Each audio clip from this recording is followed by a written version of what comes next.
John Wilson, we are entering the reserve at the Little Cherry Forest. Over. Come to the forest, number one.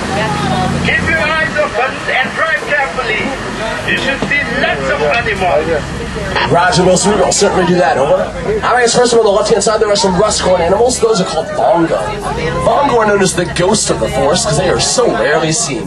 And they've got really heavy horns that lay back on their heads. That lets them cut through the brush quickly and easily when they're running. And over on the right-hand side, there are some chocolate brown animals with white stripes on their legs. Those are called okapi. Now, the okapi kind of look like zebras because of their stripes, but in fact, they are the only known relative of the giraffe. They're also very shy animals, and they were not discovered by the Western world until only 1901. And coming up on the left-hand side is a light tannish blonde animal called a greater kudu. And on the left-hand side, there's a watering hole. Watering holes are an important gathering place for a lot of animal species, and it is our best chance to see one of Africa's rarest creatures, the black rhino. Now, unfortunately, the powerful black rhino have been hunted to near extinction. More than 100,000 of them have been killed for their horns, and there are less than 3,600 alive in all of Africa today. And black rhinos have a hide that is up to 1 inch. There's one way in the back over your left-hand shoulder, all the way in the corner back there. It's round, smooth. Oh, yeah. Black rhinos do have a hide that is up to 1 inch thick, which means they're practically indestructible. The only animals that can hurt them is us humans. So it's really Alright guys, coming up on the left-hand side at the very top of the hill, there are some tall black and white birds. Those are called saddle-billed storks. They're the tallest of all the storks in Africa. They can get to be 4 to 5 feet in height and can have a wingspan of 8 to 9 feet. And walking around there are some yellow-billed storks. They feed on small fish, small snakes, small frogs, and even other small birds. Alright guys, we're going to take a swing over to the Safi River now. The Safi River is one of the tributaries of the Nile. It tipped the scales at over 5,000 pounds. And there's some hippos in the water on the right. Hippos spend most of their day under the surface of the water to get out of the sun. If they left the water for too long, they would overheat. And hippos can hold their breath down there for about 5 to 8 minutes before coming up for air. And there's some more hippos coming up on the left-hand side. They usually come out of the water at nighttime. They'll search for miles in every direction for grasses to eat. And they can pull up over 150 pounds of grasses at night. They are some hungry, hungry hippos. Over on the island to the left of the nest, there are white-breasted cormorants, and all the big white birds are pinchback pelicans. They're good team players. They work together to hurt. And all the scary blackbirds around here are vultures. Now these vultures change out of the Nellis. You see something unusual under that bridge? What are those? I'll good guess. Those are Nile crocodiles. Nile crocodiles are much larger and much more aggressive than their cousins American alligators. And they use their super strong jaws to crush through pretty much everything, including the bones of their prey. Now we are their prey, and I believe it's a different ecosystem of different animals. And speaking of different, this big tree on the right is called a baobab tree. It stores water in that big trunk and goes leafless for 9 months out of the year. Those are the ways it helps preserve itself during long periods of droughts. And this is my favorite view of the entire reserve. The beautiful Serengeti grasslands stretch for hundreds of miles across East Africa. It's the superhighway for millions of migrating animals every year. And it's the permanent home for some of our most famous residents, like lions and elephants. This is the part of wild Africa we are trying so hard to conserve.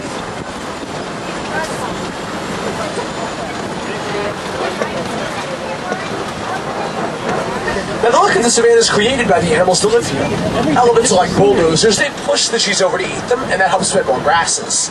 Giraffes are like pruning shears. They'll eat the leaves on the undersides of the trees and let in more light. Zebras and wildebeest are like lawnmowers. They mow down the smaller shrubs and bushes. And warthogs and gazelles are like trimmers. They nibble up the little grasses around the edges. In a well-balanced circle of life, there's enough food for everyone. Birds get to be about 5 feet in length, and the termites create them using their own saliva, along with the dirt around them, and they make them as hard as concrete. Elephants like to use them as scratching posts, and when they get a little bit more worn down, smaller animals will jump on top of them. So look out for the lions who might be hiding in them. Right there. See it right there, down there. Alright guys, coming to the field to the right, there are a bunch of different animals. First up, there are some small brown guys with black stripes and white underbellies. Those are called Thompson's gazelles, or Tommies for short. Now the Tommies kind of look like babies, but they are fully grown adults. They like to be about 60 pounds.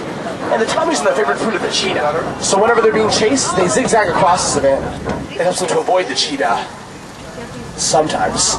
The medium-sized Spanish mountain animals are Impala. When the Impala are running at full speed, they can leap up to 30 feet in a single bound, which is about the length of the shark from front to back. The gray animals are white-bearded wildebeest. They are part of the largest migration on Earth, up to 1.5 million at a time. The largest Spanish mountain animals with spiral horns are Patterson's eland. Eland are the largest of all the antelopes. The males get to be 6 feet, the shoulder and can weigh up to 2,000 pounds. And finally, on the right, there are my favorite animals. Those big brown guys with the huge white horns are called Ankole cattle. We also call them Watusi cattle. Those big horns get to be about 6 feet in length and 20 inches around at the base.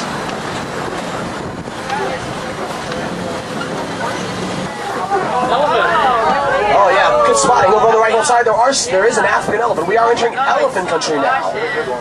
And over on the left-hand side is Monkey Point. Monkey Point gets its name from a group of mandrills circling around. Mandrills are social like all monkeys, but they do get pretty shy around people. There's a couple more African elephants up on that hillside as well. And I'm in the mood for a little music, so let's see what's playing on Hobby Radio today.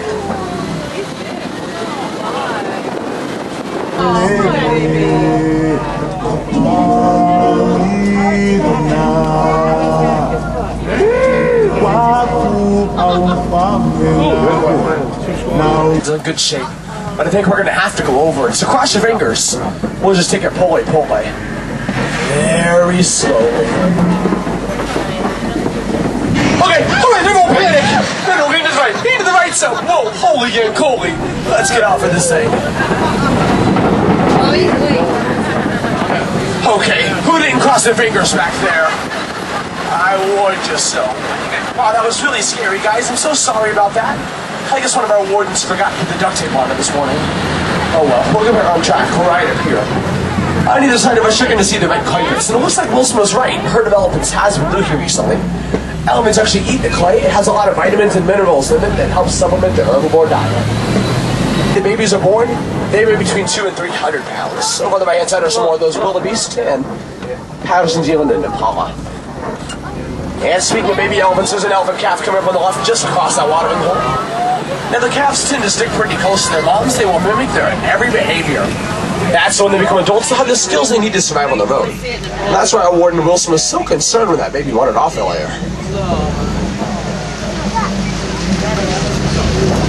I guess coming up on the left-hand side, there's a flock of greater flamingos.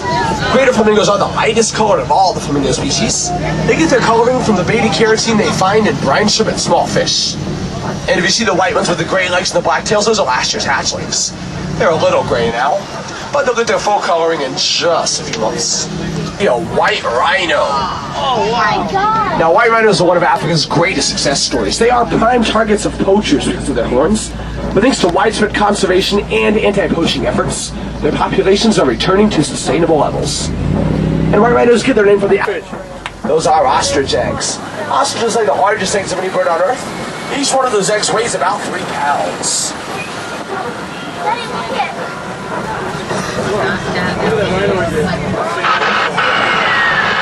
Zimbabwe, I see you at the junction.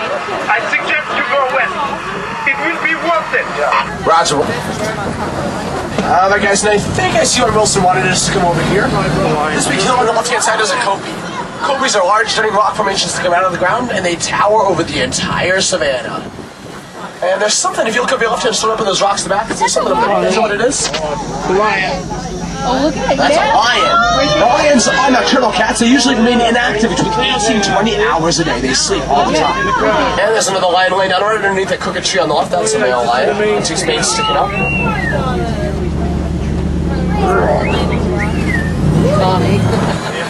Is a warthog burrow. Warthogs are the largest burrowing mammals in all of Africa. They use their razor-sharp tusks to dig out those burrows. Surprisingly, warthogs can run 35 miles per hour, which is a pretty useful skill when you're being chased by a lion. Ostrich. Yeah, they're good job. There's an ostrich over the right hand side. Ostriches do have wings and feathers, but they are flightless birds, and they can run up to 40 miles per hour. There's another nest of ostrich eggs as well as those bontwalk one last time. Oh, jeez. It looks like these gates have been smashed in. These guys do not look very nice. But I don't see anything around here. Hey, Wilson, do you have any idea where those poachers are headed to? The poachers are heading east. Keep going and you'll find them right up. Roger, Wilson. All right, guys, hold on tight. This could get a little bumpy. I'm not sure if this is a road or not. All right, Wilson, we headed east, but I don't see any poachers around here, nothing in this area. You guys see, look at the poachers! We found them, Wilson. They're shooting at us. Okay, that's not very nice. Is anyone hit back there? Good, Wilson, going. I'll get us out of here. I know the way. I think. Oh, no, I see the poachers camp up ahead, but it looks like it's been deserted. Where's they, Wilson? I'm so sorry. Oh, not to worry. You dropped them right into my patrol.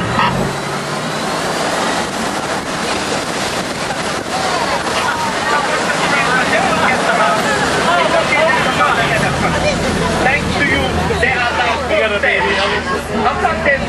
Everyone. Oh, well, here was Sergeant Wilson. I am so glad we can help. I have to go now. We have to get this baby elephant back to its mother. Roger, Wilson, we will certainly let you go ahead and do that. Over and out. All right, guys, well, unfortunately, due to all the poaching activity out here on the reserve, we are going to have to cut our 2-week safari just a little bit short. We're heading back to the Warden's Post now, and from there, it's a short walk back in Carrabba Village. Thank you guys so